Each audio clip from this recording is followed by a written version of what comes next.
안녕하세요. 10월 24일 목요일입니다. 가을이 깊어가고 또 이런저런 사색의 계절이고 독서의 계절이며 또 그 체력을 강화시켜야 되는 스포츠의 계절입니다. 또 낭만의 계절이기도 합니다. 이러한 때 어떻게 지내고 계신가요? 우리가 이 땅에서 살아가기 때문에 육신을 가지고 낭만과 일단 정서적인 측면, 또 독서를 통해서 어떤 교양을 쌓는다든가 이런 부분들도 노력해서 갖춰야 된다고 봅니다. 또 아울러 영적인 부분들을 더 강화시켜서 하나님과의 관계를 더 친밀하게 유지하고 이끌고 나가야 되는 것이 또 이 계절입니다. 이렇게 1년 12달 4계절 이렇게 보면 제가 저한테도 그런 생각이나 또는 그런 가책들을 하는데 뭐냐면 1년 12달인데 말이죠. 겨울에는 추우니까 뭐 아무래도 움츠러들고 활동하는데 제약이 많잖아요. 눈도 오면 미끄럽고 뭐 강추위 오면 다 꽁꽁 얼어붙어 버리고. 그러니까 겨울은 이제 추우니까 뭐 춥다는 핑계로 우리의 어떤 행동의 제약, 또 영적인 생활에 여러 가지 불편함들, 소홀함들 이런 것들이 있죠. 또 여름에는 여름이라고 해서 더워가지고 말이죠. 보통 더워야죠. 에어컨 빵빵 틀어놓고 있어도 막 땀이 흐르는 정도로 이제 무더위가 있다 보니까 또 여름에는 이 더워가지고 또 어떻게 할 수가 없어요. 뭐 기도하자니 뭐 땀이 줄줄줄 흐르죠. 아무튼 그러니까 여름에는 또 너무 더워가지고 성경을 읽어도 집중도 안 되고 이게 도대체가 뭔가를 이렇게 뭐 수양을 한다든가 신앙의 고지를 정복하기 위해서 뭔가 노력을 한다든가 이런 것들이 다 제대로 안 되더라고요. 그러니까 이제 기껏 해야 또 봄도 뭐 많이 짧아졌어요. 여름이 길어지고. 그러니까 봄 짧은 기간 얼마. 그 다음에 이제 가을. 그러니까 1년 12달 해봐야 뭔가 집중해서 자기 관리를 하고 뭔가 도전을 해서 아니면은 또 노력을 하고 시도를 하고 뭐 성경을 읽는 것에 도전을 한다든가 기도하는 것에 뭔가 이렇게 매달린다든가 아니면 좋은 책을 갖다 놓고 그것을 읽기 위해서 시간을 들인다든가 이렇게 할 수 있는 기간 1년 12달 중에서 얼마 안 되더라고요. 그러니까 지금 우리가 이제 10월 24일 지금 덥지도 않고 춥지도 않고 땀도 안 나고 모기도 많이 이제 떠나갔어요. 모기도 얼마나 극성을 부렸는데 이제 추워지니까 아침 저녁으로 모기도 많이 줄어들었고 개체 수가 있어도 또 빌빌거려요. 그러니까 좋은 계절 무엇보다도 1년 중에서 우리의 믿음을 강화시킬 수 있는 최고의 계절이 바로 이때입니다. 또 운동을 해서 체력을 단련할 수 있는 것도 이때입니다. 독서를 해서 양서를 읽고 뭔가 수양을 할 수 있는 것도 이때입니다. 이 천고마비의 계절. 그러니까 이 짧은 가을 날씨 속에서 이것저것을 다 해야 되니까 시간이 모자라지요. 저도 이 바쁜 중에도 저녁 때 한 6시, 지금 시간으로 이제 해가 많이 짧아져 가지고 요즘에 한 6시 정도에 나가서 운동을 하거든요. 열심히 운동을 해요. 제가 그 만보기를 이제 손목시계인데 만보기가 달린 것을 늘 손목에 차고 다니는데, 제가 오늘 그러니까 뛰고 걷고 한 것을 지금 제가 확인하니까 15,600보예요. 15,600보. 이게 오늘 제가 아침부터 저녁 때까지 활동한 양입니다. 15,600보. 그 중에서 한 10,000보 정도는 이제 뛴 거고요. 한 5,000보는 이렇게 걸은 거리가 돼요. 그래서 한 15,000보. 제가 하루에 평균 그저 13,000보에서 14,000보 이렇게 마음 먹고 운동을 합니다. 그렇게 한 것이 제가 굉장히 오래돼요. 한 20몇 년 되니까요. 한 7, 8년 되는 것 같은데, 한 30년 거의 되는 것 같은데요. 이렇게 제가 운동을 꾸준히 해온 게. 그러니까 일주일이면은 거의 뭐 6일에서 7일 합니다. 일주일이면. 어디 회의가 있다든가 어디 멀리 가서 도저히 할 수 있는 여건이 안 될 때는 못하지만 거의 뭐 매일 아마 1년 365일 중에 아마 340일 정도는 할걸요. 비가 온다든가 아니면 눈이 내렸다든가 요런 때 제외하고는 제가 거의 아주 노력을 합니다.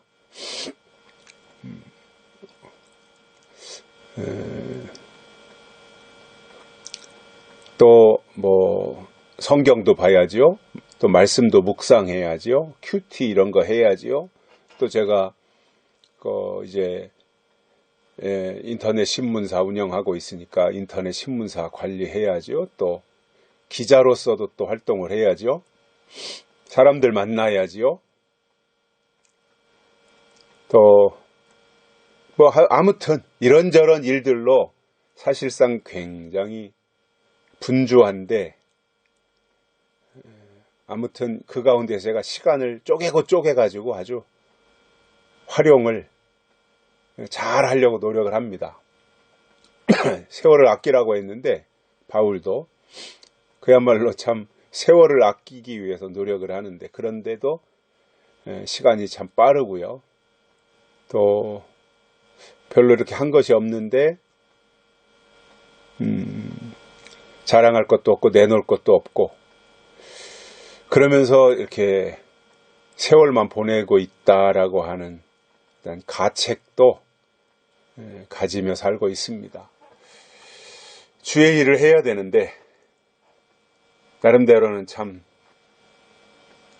하나님의 뜻대로 해보려고 노력을 하고, 절대로 성경보다 앞서가지 않으려고, 하나님보다 앞서가지 않으려고 한 발짝 뒤에서 하나님의 하시는 일들을 보고 듣고 깨닫고 또 그것을 전달하면서 하려고 노력을 하고 있는데, 뭐 제 한계가 그래서 그런지 이렇게 폭발적으로 하지 못하고 있는 부분들이 저 자신에게도 굉장히 좀 안타까운 생각이 들기도 합니다. 그러면서도 한편으로는 또 그래, 주님 오실 날이 임박했으니까 손꼽아 기다리면서 그 하나님의 일들을 어떻게든지 이루어드리고 또 하나님의 나라를 이 땅에 건설하고 나타내는 그 일에 노력을 해야 되겠다, 이렇게 생각을 하고, 나름대로는 뭔가 참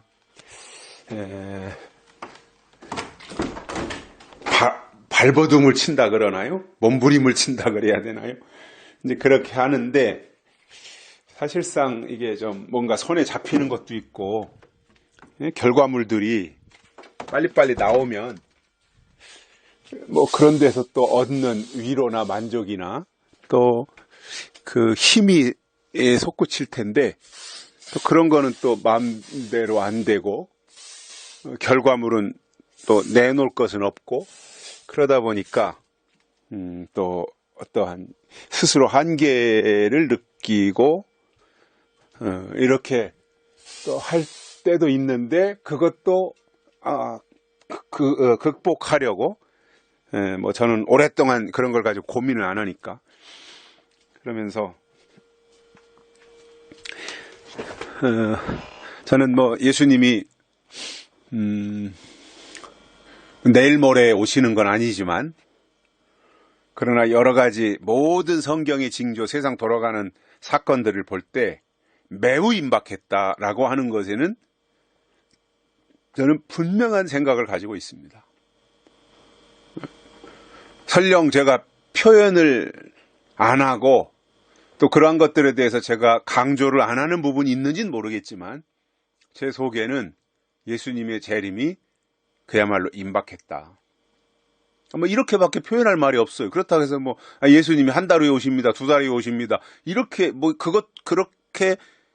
그렇게 말할 수도 없고 사실 그것도 아니고 그러니까 또 제 신앙 자체가 날짜를 정해놓고 가는 시한부에 대해서는 아주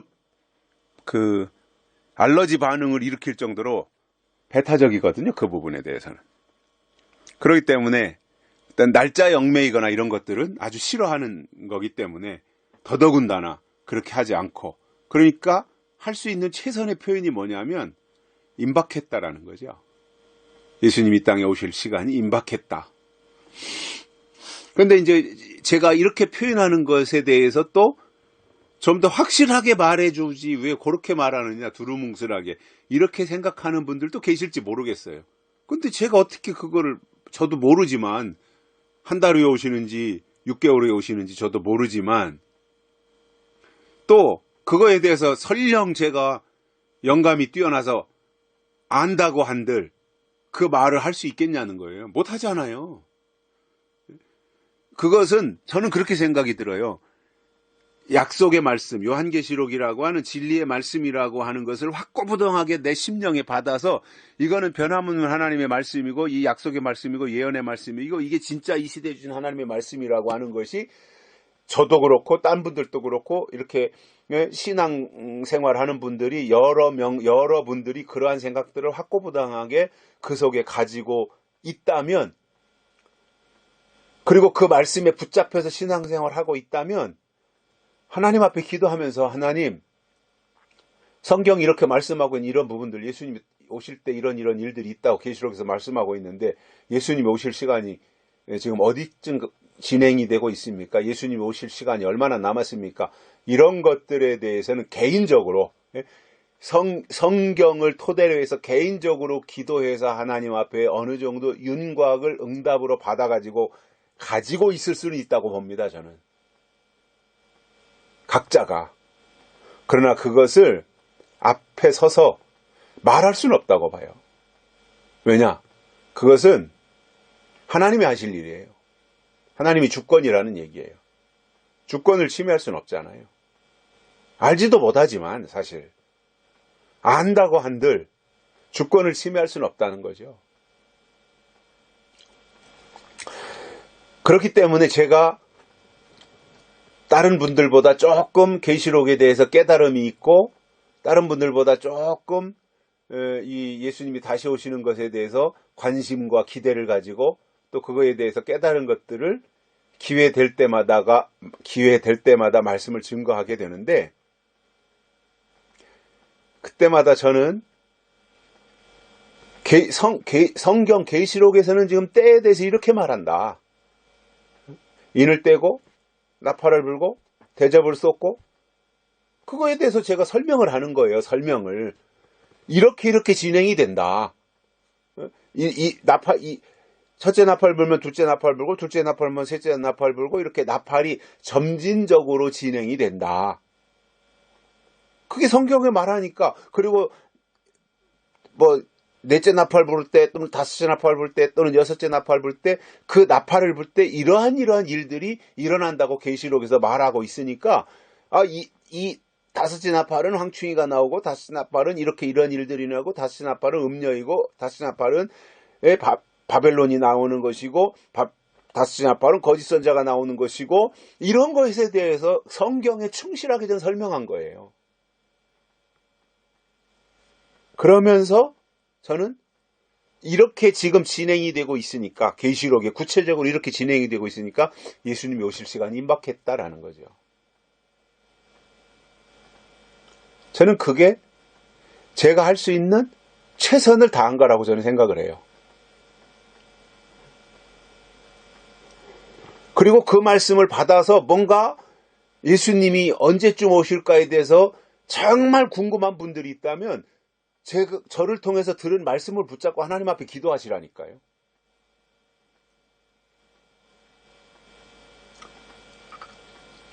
근데 이제 어떤 분들은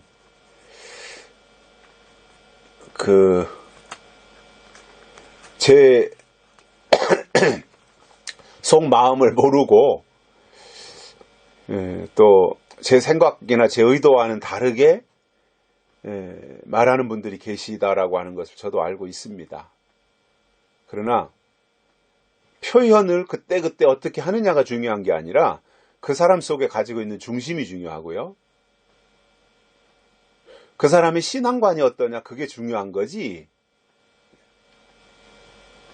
어떤 날짜를 말하는 건 저는 전혀 중요하지도 않고 그것이 신앙에 도움도 되지 않는다고 저는 생각을 하는 사람이에요. 그러니까 앞으로도 저에게는 그 이상의 것을 요구하지 말고 기대도 하지 말아야 된다라고 봅니다. 왜냐? 저는 제가 할 수 있는 선, 그것을 지키는 사람이지 오버하는 사람이 아니에요. 그 다음 것을 하나님이 때가 돼서 알려주실 때는 필요에 의해서 알려주시면 꼭 그것이 이제 하나님이 깨닫게 해주시고 시대적으로 모든 것이 맞아 떨어져서 이제는 요 사건으로 접어들어가니까 요 사건에 대해서 말해야 되고 증거해야 되고 전파해야 되고 알려줘야 된다라고 하는 것이 확실하다면 저는 그것을 증거할 때 그것이 하나님께로부터 온 것이라고 할 수 있는 증거들로 달라고, 보여달라고 저는 하나님 앞에 요구할 거예요.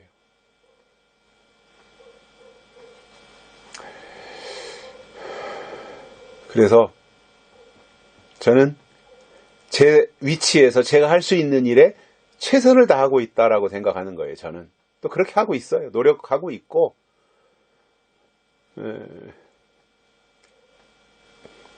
그래서 그러한 것들을 좀 알아주시고 그래 그렇게 하는 것이 피차에 유익하다. 또 저는 절대로 지금까지 한 번도 예수님이 이 땅에 오실 날이 머나먼 훗날의 얘기다 그렇게 얘기해 본 적이 없어요. 저는 내일 모레 오실 것이다 당장 뭐 시한부정말론 해서 한 달 후 두 달 후 이렇게도 얘기해 본 적이 없지만 그렇다고 해서 예수님이 오실 날이 아직도 뭐 20년이 남고 30년이 남고 50년이 남고 이렇게 마냥 멀리 있는 일이라고 말한 적이 없어요.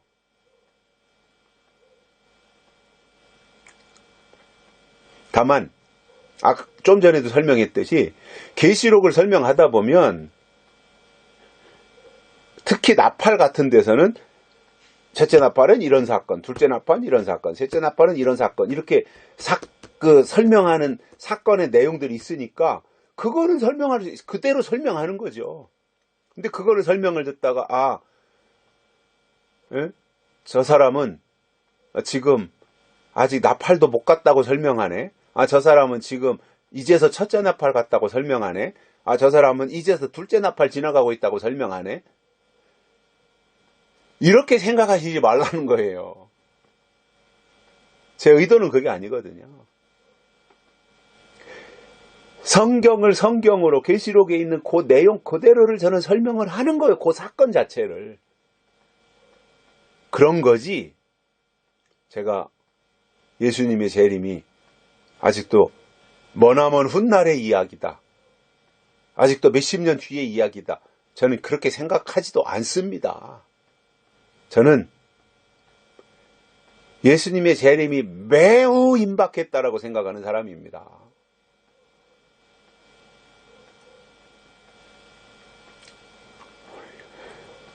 이 저의 어떠한 그 마음은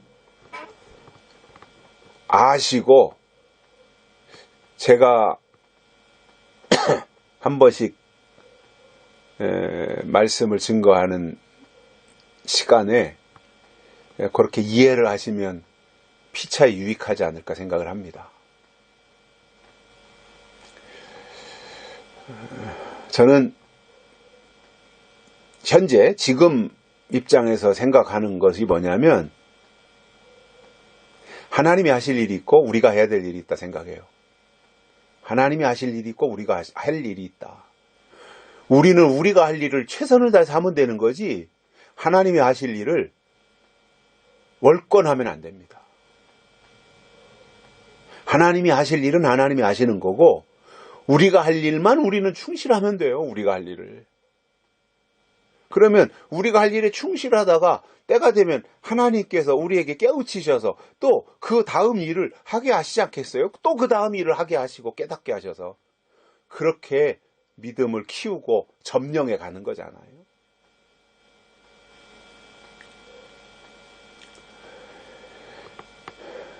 그래서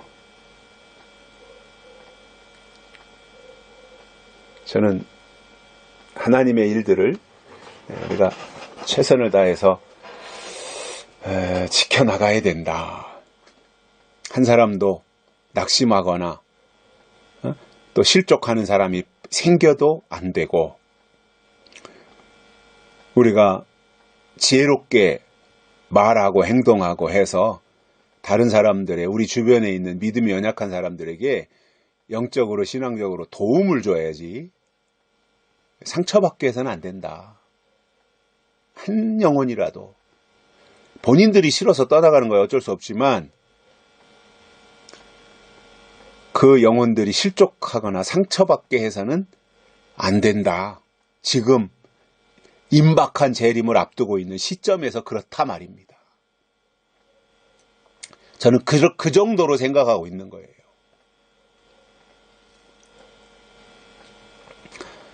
다시 말씀드립니다.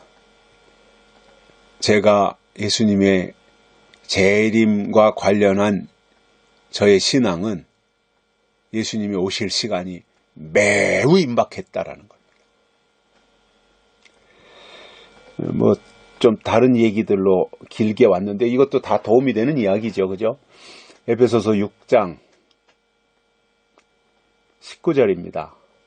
바울의 편지 내용인데 19절에서 이렇게 말합니다. 또 나를 위하여 구할 것은 내게 말씀을 주사 나로 입을 벌려 복음의 비밀을 담대히 알리게 하옵소서 할 것이니. 자, 바울이 에베소 교회 성도들에게 편지를 쓰면서 바울 나를 위하여 구할 것은 기도할 것은 바울을 위하여 기도할 때 무슨 기도를 하라고 했느냐 하면 하나님이 바울에게 말씀을 주사 바울에게 말씀을 주시기를 위해서 기도하라는 거예요. 바울이 다른 기도하지 말고 바울을 위해서 말씀을 달라고 바울에게 말씀을 주시라고 그 기도하라고 그랬어요. 그래서 바울로 하여금 입을 벌려 복음의 비밀을 담대히 알리게 하옵소서 할 것이니 이 기도를 바울이 그들에게 주문한 겁니다. 주의 종들을 위해서 다른 기도하지 마십시오. 이 기도하십시오. 그러면 필요할 때 하나님이 반드시 입을 여셔서 중요한 비밀을 말하게 하실 거예요. 설령 아직은 예수님이 오실 때에 대해서 구체적으로 어떠한 굉장히 어떠한 그 날짜적으로 구체적인 얘기를 안 하고 있었는데 정말 이제 때가 되어서 예수님이 이 땅에 나타나실 시간이 되어서 예수님이 나타나실 때가 되면 그 비밀을 누군가의 입을 열어서는 말해야 되잖아요. 그렇죠? 그렇지 않아요? 그러니까 아직 말을 안 한다는 것은 그 말을 할 때가 안 된 거고 그 말을 아직은 할 필요가 없으니까 안 한 거다 그거죠. 그러나 때가 되면 입을 열어서 그 비밀을 말하도록 그것을 위해서 기도하라는 거예요. 하나님이 바울에게 말씀을 주셔서 바울로 하여금 입을 벌려 복음의 비밀을 담대하게 말할 수 있게 해달라고 하나님께 기도하라는 거예요. 바울을 위해서. 저도 부족하지만 한 가지 도움을 요청한다면 바울이 에베소 교회 성도들에게 했던 이 기도를 저도 요구하고 싶습니다.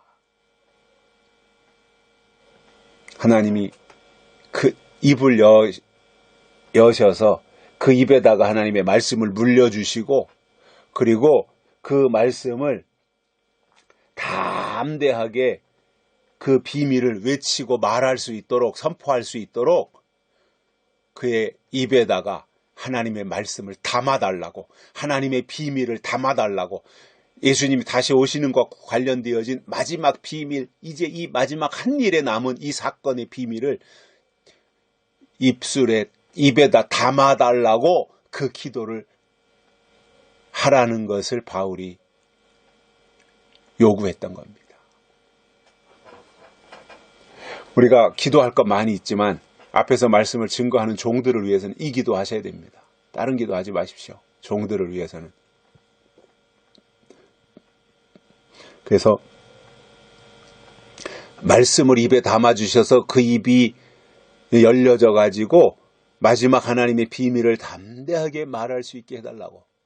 머뭇거리거나 지체하지 아니하고 담대하게 말할 수 있게 해달라고 그 기도를 하라는 주문을 바울이 했고 저도 그러한 말씀을 드릴 것이고 우리 주변에 있는 하나님의 마지막 역사를 이루어가기 위해서 하나님이 부르시고 연단하시고 이제 말씀 전하는 종으로 세우신 우리 주변에 훌륭한 목사님들 계시잖아요.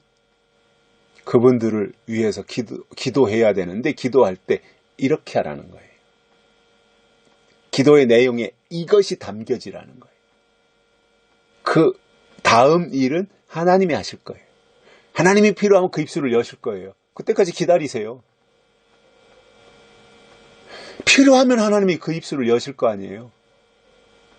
그때까지 기다리는 게 믿음이지요.